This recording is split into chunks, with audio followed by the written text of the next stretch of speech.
之前有不少小伙伴问我，蟹笼是不是要放在一些固定的区域？不一定，我觉得是海边都可以放，或多或少呢是跟潮汐有关的。新手下蟹笼，你就只管扔，扔多了就有经验了。你先配合我把那个蟹笼先放好，好不好？你怎么把这个跟沙子混到一起？你这样子它看起来不是吗？它是沙子的。你这个老六，我真的服了。你待会要扔用力一点啊！那你扔吧。这里玩呢，拿着，我来扔。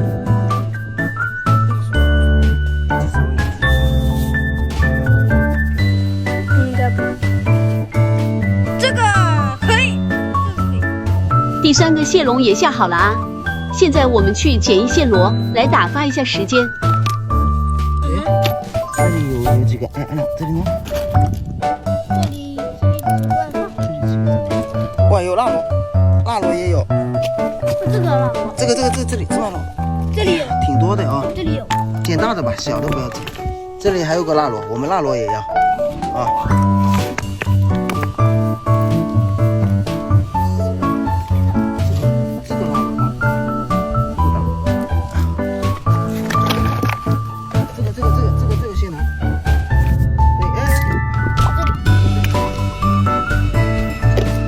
放蟹笼的时间呢，其实也是不固定的，但是我觉得不能太短，几分钟肯定不行，起码得半个小时起吧。也可以。在那有没有我？还有一个。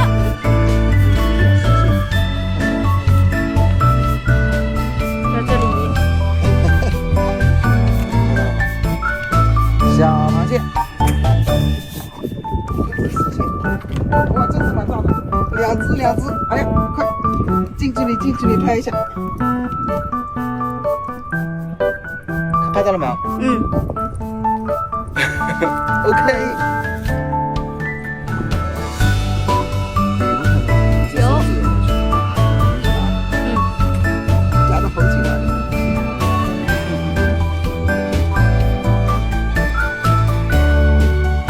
暴力的。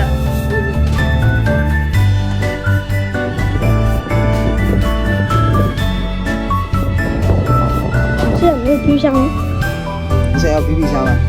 皮皮箱昨天不是买了吗？回家弄起来给你吃。这个知道了吧？过来。这个可以。怎么突然就装死了？他这是在装死，刚刚还活蹦乱跳的。你看他在装死，你看他在装死，装死也不放过的。好，有时间的话，我们这样反复的下网，搞个10来只螃蟹吃是绰绰有余的啊。最近天气开始降温了，我讨厌的冬天要来了。今年的赶海要进入倒计时了，天黑了，咱们先撤。哎，看一下这个什么河豚，死了已经，好像刚死不久，说明刚刚有人在这边钓鱼哦。你看还有水，我帮你。然后这边看一下，哦，这边是闸口，闸口会经常会有很多人过来钓鱼的啊。走吧，太晚了，下次我带你去钓鱼。